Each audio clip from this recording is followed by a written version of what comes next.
college football has a scheduling problem. And I don't know what the perfect answer, actually, I do know what the perfect answer is, but I know that it's not really possible or not acceptable right now. And I think that sucks.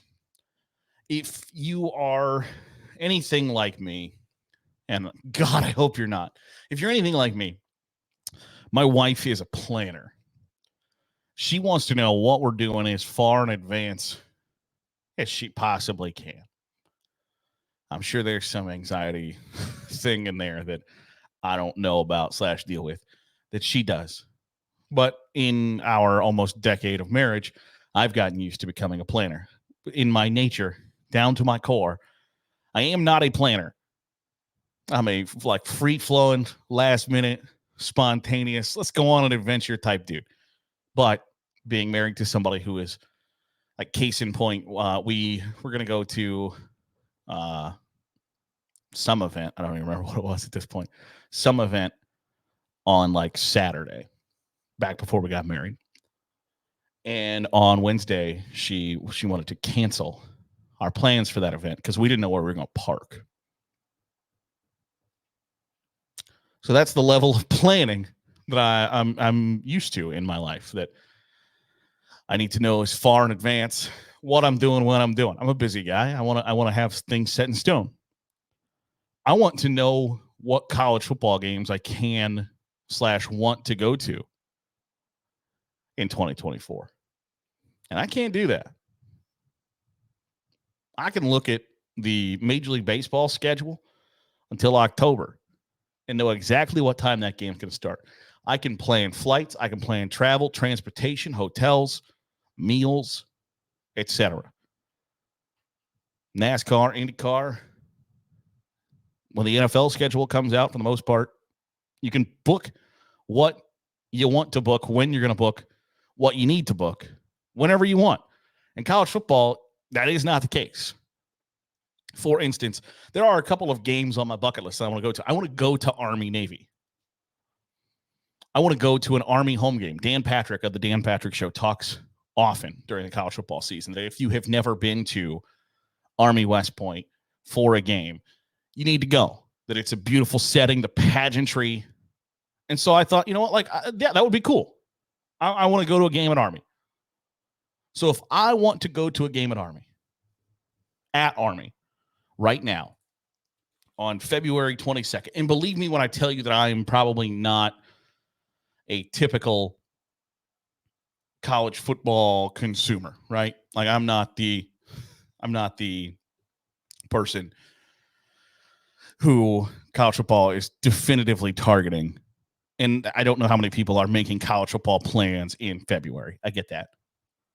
But for this season, if I want to pick what Army football game I want to go to, on February 22nd, I have 2 options.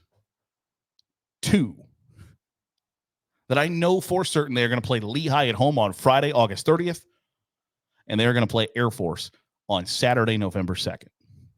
Those are the only 2 home games that I know for a fact they are going to play, when they're going to play them. The Lehigh game has a time on it. It's going to be 6 o'clock Eastern on a Friday night on CBS Sports Network. And the Saturday game against Air Force, I don't know. I don't know what time it's going to be. I can't plan. I can't decide whether I'm going to wake up and drive to West Point that day, or I need to get a hotel the night before. Do I need to fly? Do I need to, and it's the same thing. I'm an Ohio State fan, right? I want to go to the Ohio State Northwestern game that is being played at Wrigley Field. I'm a Cubs fan as well. So like that's cool to me. Ohio State playing in my favorite baseball team's stadium. I want to go. Do I need to go the night before because the game starts at noon? If it's a 3:30 game, I can get up and drive. If it's a night game, I need to stay on that Saturday night, conceivably. I have no idea. I can't make any plans because I don't know what time the game is going to be. And that's one, I don't know what time the game is going to be in that scenario. The other scenario is if I want to just say, hey, I want to go to an Army game. I want to go to, maybe there's a weekend that I want to go to 2 games in one day. The college football campus tour guy I think is great. I love the schedules that he puts together, that he can go to 2 or 3 games in a weekend. Like if I wanted to do that, I couldn't. I can't. I have no idea what time, in some conferences cases, I live in the middle of the Mid-American Conference. And I live smack dab in the middle. If you were to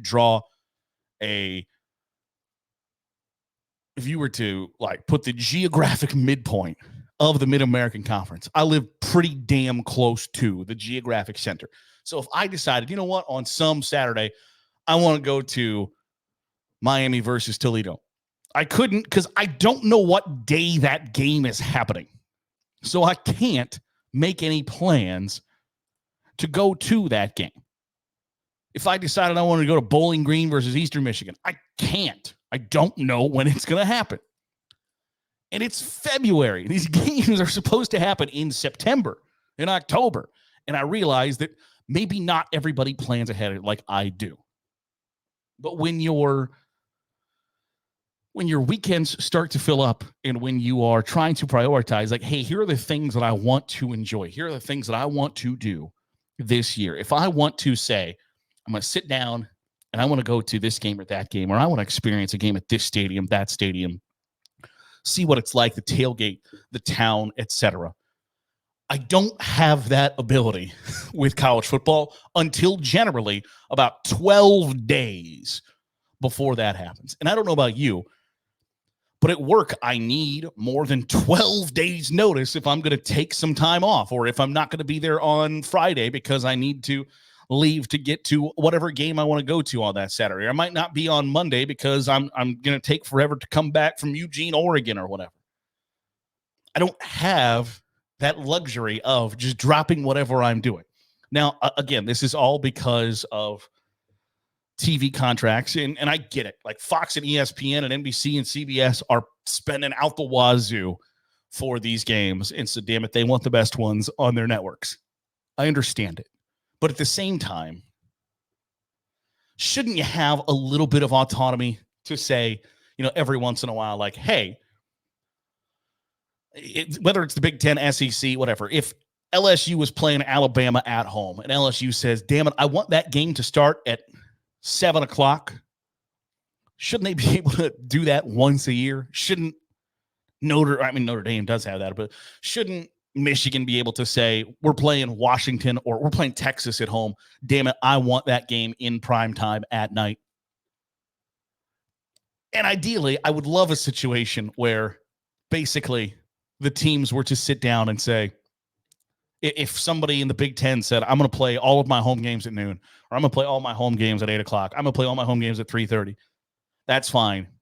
But you know what? Fox, NBC, CBS, Big Ten Network Peacock have to figure out which games they're broadcasting at those points, because some games are starting at noon, some games are starting at 3, some games are starting at 8. Now the Oregon, Washington, USC, UCLA, some games are starting at 10 p.m. Eastern time, whatever the case may be. I wish in a perfect world that that's how it was, that we just got to sit down and say, all right, we're playing this team, this team, this team, this team at noon. In our home games, this home game 3:30, and these two home games at 8:00 Eastern. Or however you want to portion it up, however you want to divvy it up. And then I could plan ahead. And maybe this is just a personal rant of, but I don't think it is.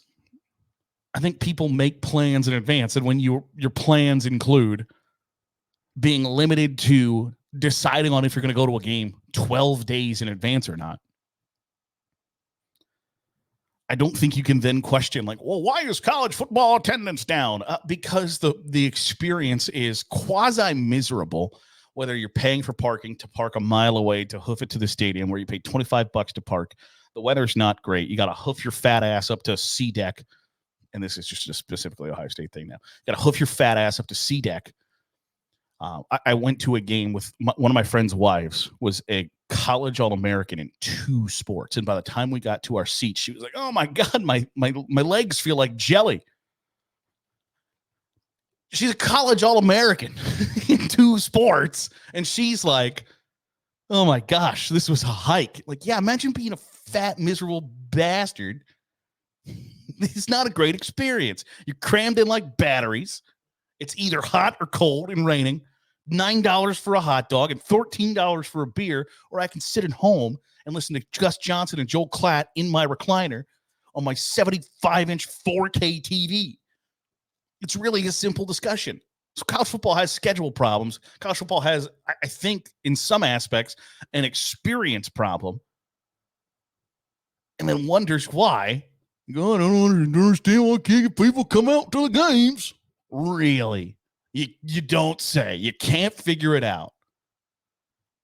It's easy to make it an easy, enjoyable experience. And yet, at some points, in some schools, it sucks.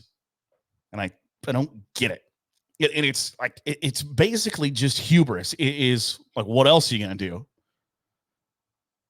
You going to not be a fan of your favorite program because coming to the game suck? And I get it, because what else are you going to do? You're going to root for some small smack dab in the middle of your conference? You're going to root for a group of 5 school because the experience is better? No, probably not. You're going to root for the big-time program because they're on network TV and competing for championships. So I get it. But when you know that your experience stinks and that the schedule stinks and that for some conferences even they don't know who they're going to play when in late February, I don't think it's ridiculous to ask for just a little bit better from a fan's perspective than that. So that's I don't know the last time I've been that angry. We'll work on that for Sunday.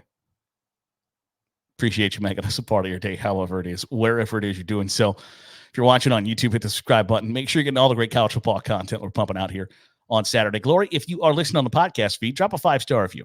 Goes a long way in helping out the channel. Back at it on Sunday. I'll see you then here on the Daily Huddle with Saturday Glory.